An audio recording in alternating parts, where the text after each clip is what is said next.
Hello dear students, welcome back to my science class. Today we are going to start the chapter acid, bases and salts. So let's start. Acids. What is an acid? Any of a class of substance whose aqueous solution are characterized by a sour taste, the ability to turn blue litmus red, and the ability to react with bases and certain metals to form salt.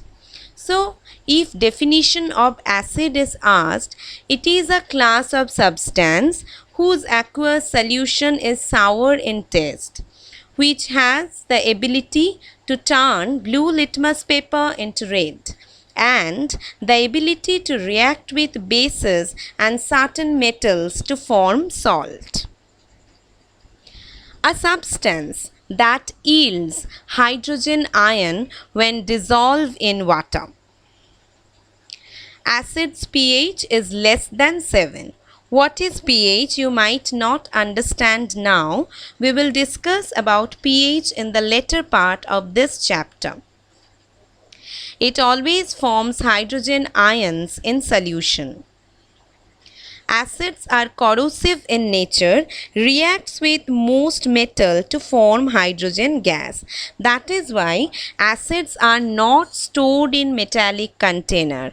Rather, you will see that acids are stored in glass container. Acids are good conductor of electricity. If in water some drops of acids can be added, the water also become the good conductor of electricity. So, if we summarize, acid is something that is sour in taste, that turn blue litmus paper into red, that react with bases to produce salt and water, that pH is less than 7, and that is corrosive in nature and react with most metal to form hydrogen gas, and good conductors of electricity. Weak versus strong acids.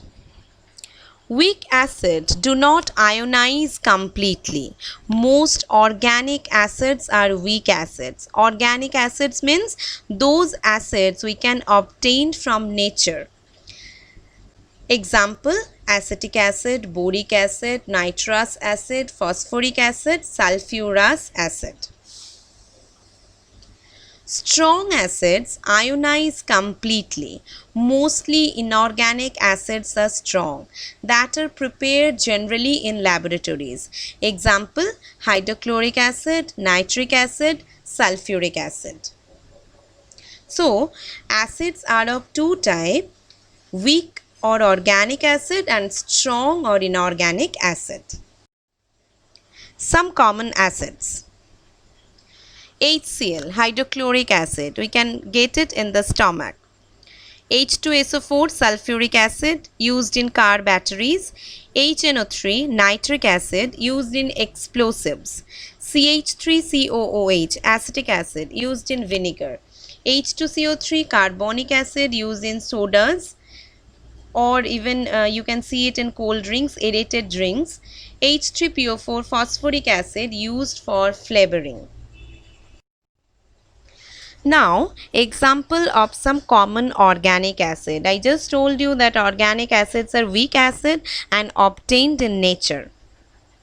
See, vinegar or acetic acid, lemon contains citric acid, tomato contain oxalic acid, grapes contain tartaric acid, milk or milk products contain lactic acid, and sting contain formic acid, apple contain malic acid.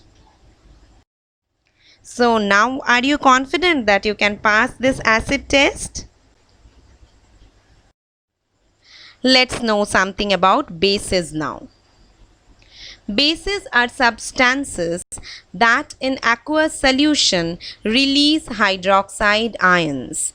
They are slippery to touch, can taste bitter, change the color of indicator. Example: turn red litmus paper into blue, react with acids to form salts.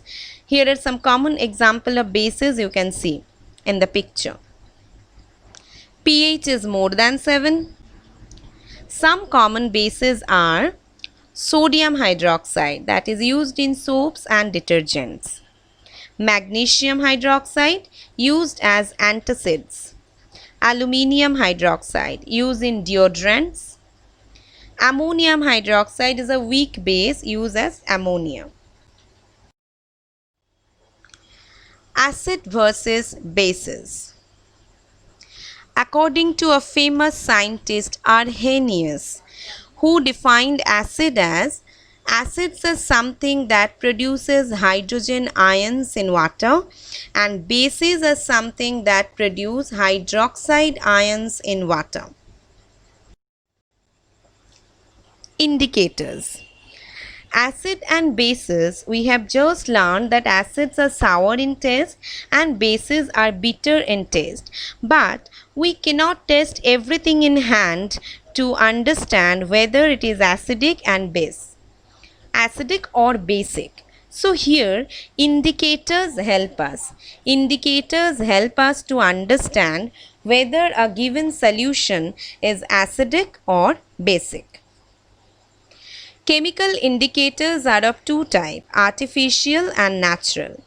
In natural indicators, litmus, red cabbage, turmeric, China rose are some of the naturally occurring indicators around us.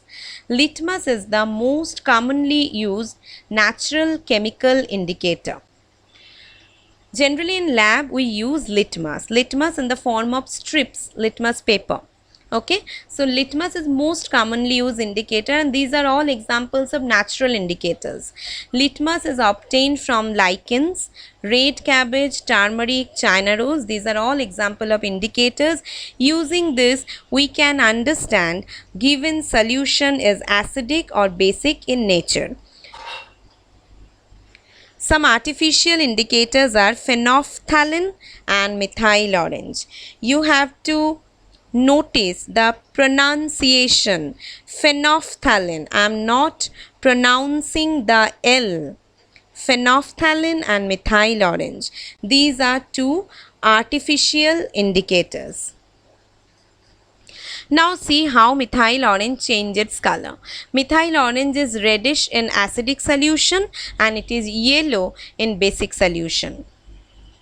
This is phenolphthalein. It is colorless in acidic solution and pink in basic solution. That is how adding indicator we can understand whether a given substance is acidic or basic in nature. pH scale. We have discussed that acids pH are less than 7 and bases pH are more than 7. So to understand whether a given material is acidic or basic, there is an internationally accepted scale, that is pH scale. Scale is from 0 to 1 to 14. Scale is from 1 to 14, where 7 is the neutral pH. Okay, less than 7 anything is acidic, more than 7 anything is basic in nature. Less than 7, that means 6 is weak acid, 5 is weak acid. Okay, and slowly the strength of the acid increases and 1 is very strong acid. Similarly, more than 7, 8 is a weak base. Slowly strength of the base increases and 14 is the most strongest base. So this is how pH scale help us to understand whether the given substance is acidic or basic. If it is acidic, whether it is weak or strong acid. If it is basic, whether it is weak or strong base. You can see the picture given in the left hand side. Lemon juice, pH is 2. Wine, pH is 4. 6. 5.5 is the rain pH. Okay. And human blood pH is 7.5, that means slightly basic.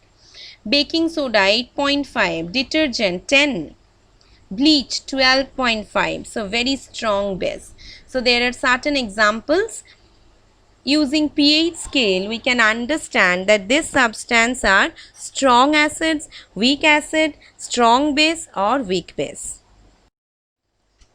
This is one interesting substance. A buffer is a solution that resists changes in pH when a small amount of acid or bases are added. Adding a small amount of acid or base can change the nature of a substance. Suppose you have taken water that is neutral. If you add some acid, it will be acidic. So what is the function of buffer? Buffer resists the change of any substance to become acidic or basic when a small amount of acid or bases is added to it. Okay. Now, you might think that why this is so important. See, blood's normal pH. Okay. If 7.35 to 7.45 is the range. If it is less than that, it causes a diseased condition known as acidosis. If less than that also, that strong acidity can cause even death. Same, more than 7.5 can result into alkalosis. If it is more than that, even it can result into death. So, buffer is a very important solution present in our blood that resist change in pH if slight amount of acid or bases are added. Salt. What is a salt? A salt is a neutral substance produced from reaction of an acid and a base. It is composed of negative ion of an acid and positive ion of a base. How? KCl, K plus Cl minus, negative ion of acid and positive ion of base. One of the products of neutralization reaction. What is neutralization reaction? That we will learn later. So, salt is a neutral substance, neither acidic nor basic, and that is formed by a reaction between acid and base. Neutralization reaction. A neutralization reaction is the reaction of an acid with a base to produce salt and water with evolution of heat. I have given two examples, sulfuric acid and sodium hydroxide. They are reacting to produce sodium hydrogen sulfate is a salt and water. In the second reaction, hydrochloric acid reacting with sodium hydroxide producing sodium chloride and water, salt and water. So, these two are neutralization reaction. While neutralization reaction takes place, a lot of heat also evolved. This is one interesting thing, pH in digestive system. Just it is for your information and you might get interest in it. Mouth's pH is around 7. Saliva contains amylase, an enzyme which begins to break carbohydrates into sugar. Mouth's pH is so almost neutral, right? Stomach pH around 2. Proteins are broken down into amino acid by the enzyme pepsin. And small intestine pH around 8, basic pH. Most digestion ends here. Small molecules move to bloodstream towards cell that use them. So that is all about acid, bases and salt. Also we have learnt about neutralization reactions and buffers. Thank you.